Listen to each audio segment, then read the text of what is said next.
স্বপ্ন সেটা নয় যেটা মানুষ ঘুমিয়ে ঘুমিয়ে দেখে। স্বপ্ন সেটাই যেটা পূরণের প্রত্যাশা মানুষকে ঘুমাতে দেয় না। জীবন চলার পথে বাধা আসতেই পারে, তাই বলে থেমে যাওয়ার কোনো অবকাশ নেই।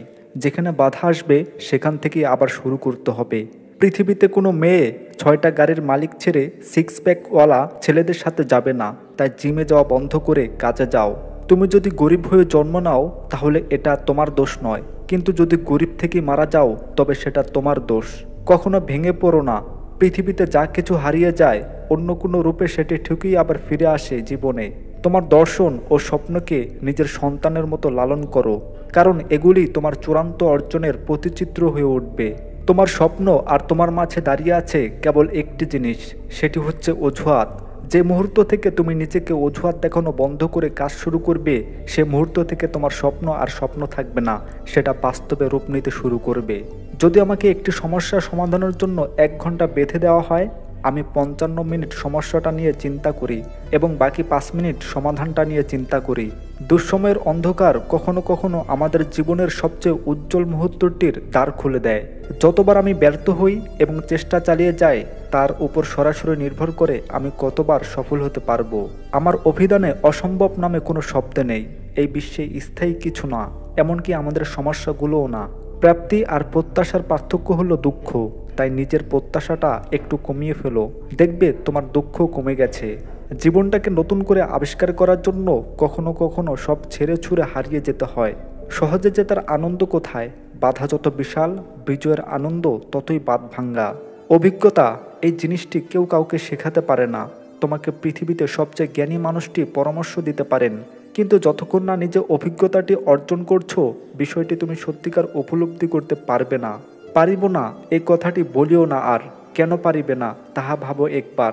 5 জনে পারে যাহা, তুমিও পারিবে তাহা। পারো কি না পারো করো যতন আবার, একবার না পারিলে দেখো শতবার।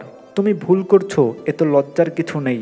বারবার ভুল করা একটি জিনিসই প্রমাণ করে তুমি হাল ছাড়োনি, তুমি চেষ্টা করে চলছো।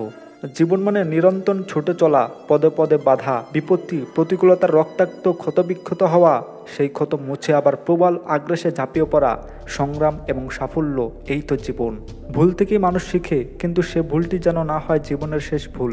কারণ এমনও হতে পারে তুমি যে সুযোগটি হাতছাড়া করে ফেলেছ, সেই সুযোগটি ছিল তোমার জীবনের শেষ সুযোগ। জীবনে অনেক বিষয় আছে যেগুলো তোমার নিয়ন্ত্রণের বাইরে, এবং সেগুলো নিয়ে মাথা ঘামানোরও মানে হয় না। কারণ এর বাইরেও তোমার হাতে হাজার হাজার জিনিস রয়েছে যেগুলো তুমি বিজয় করতে পারো। প্রত্যেকের জীবনের একটা গল্প আছে। অতীতে ফিরে গিয়ে গল্পের শুরুটা কখনো পরিবর্তন করা সম্ভব নয়, কিন্তু কঠোর পরিশ্রমের মাধ্যমে তুমি গল্পের শেষটা চাইলেও নতুন করে সাজিয়ে তুলতে পারো।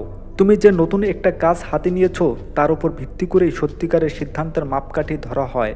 যদি হাতে কোনো কাজ না থাকে, তাহলে তুমি এখনও তোমার সত্যিকারের সিদ্ধান্ত গ্রহণ করতে পারোনি। জীবনে আমি হাজার হাজার ভুল করেছি, হাজারবার হোঁচট খেয়েছি, এবং সেটা নিয়ে আমি গর্বিত। প্রত্যেকটি ভুল, প্রত্যেকবার হোঁচট খাওয়া আমাকে গড়ে তুলেছে আরও শক্তিশালী, আরও পরিণত করে।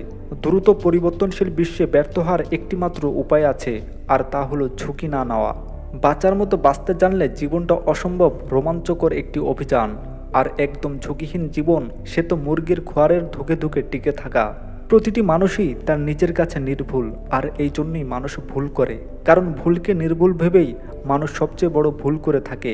তুমি যদি এখন থেকেই তোমার স্বপ্নগুলো সত্যি করার পেছনে ছুটে না চলো, একদিন তোমাকে কাজ করতে হবে অন্যদের অধীনে তাদের স্বপ্নগুলো সত্যি করার জন্য।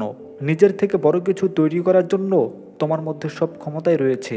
তোমার জন্য যা নির্ধারণ করা হয়েছে, তা যদি 2 পর্বতের নিচেও থাকে, তবুও তা তোমার কাছে পৌঁছে যাবে। আর তোমার জন্য যা নির্ধারণ করা হয়নি, তা যদি 2 ঠোঁটের মাঝেও থাকে, তবুও তা তোমার কাছে পৌঁছাবে না। পৃথিবীটা হচ্ছে একটি আয়নার মতো। তুমি সবার সাথে যেমন ব্যবহার করবে, যেমন মনোভাব পোষণ করবে, ঠিক তেমনটাই ফিরে পাবে প্রতিদানে। নিজেকে কখনো ছোট করে দেখো না, তাহলে তোমার নিজের আত্মাই মরে যাবে। আত্মা মরে গেলে মানুষ স্বপ্ন দেখতে ভুলে যায়, আর স্বপ্ন ছাড়া মানুষ কখনো বেঁচে থাকতে পারে না। জীবনে সবকিছু একবার হলেও চেষ্টা করে দেখা উচিত। স্রষ্টা প্রতিটি মানুষকে কিছু না কিছু ক্ষেত্রে অনুপম দক্ষতা দিয়ে পাঠিয়েছেন। তুমি সেটি কখনো জানতেও পারবে না যতদিন না তুমি সেটি চেষ্টা করে দেখছো। তোমার মেধার ঘাটতি থাকতে পারে, কিন্তু তোমার চেয়ে বেশি পরিশ্রম অন্য কেউ করবে সেটি তো হতে দেওয়া যায় না। পরিশ্রম দিয়ে মেধার ঘাটতি অবশ্যই পুষিয়ে নেওয়া যায়। আমি তার উদাহরণ। ব্যর্থ হওয়া মানে হেরে যাওয়া নয়, ব্যর্থতা নতুন করে আবার শুরু করার প্রেরণা। হাল ছেড়ে দেওয়া মানেই হেরে যাওয়া। জেগে ওঠো, সচেতন হও এবং লক্ষ্যে না পৌঁছানো পর্যন্ত থেমো না।